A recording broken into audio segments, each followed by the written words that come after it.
এই দেখুন ফুলের থালাটা ভরে গেছে ফুলে।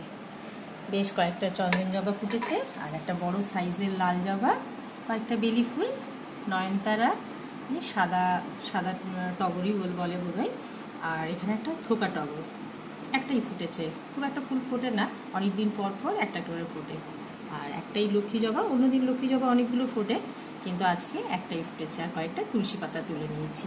তাহলে কেমন লাগলো আমার এই ফুলের কালেকশনগুলো? আসলে ঘরে গাছ লাগালে এটাই একটা সুবিধা। আর গাছ থেকে ফুল তোলার আনন্দটা যে কি, তা যার বাড়িতে আছে তারাই বোঝে।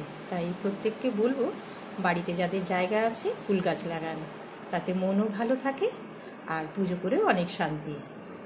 আর আমার ভগবানকে একটু দর্শন করিয়ে নিই। চলুন, পুজো করতে একটু দেরি আছে। আমার শাশুড়ি মাই পুজো করেন, কিন্তু ফুলটা আমি তুলে দিই, কারণ ওনার তো বয়স হয়ে গেছে, বাগানে যেতে পারেন না। তাই আমি ফুল তুলে, স্নান করে ফুল তুলে তারপর আমি অফিসে চলে যাই। উনি নিজের সময় মতো পুজো করে নেন। চলুন একবার ভগবানের দিয়ে দর্শন করিয়ে নিই। এই যে আমার ভগবান, দেখুন কেমন লাগছে।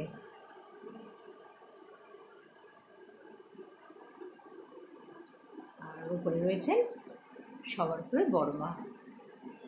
ওনাকে দর্শন করে গেলে দিনটা ভালো যায়। তাহলে ভিডিওটা কেমন লাগলো কমেন্ট করে জানাবেন। ভালো লাগলে লাইক, শেয়ার, সাবস্ক্রাইব করতে ভুলবেন না। চলুন টাটা, আজকের মতো এখানেই, নমস্কার।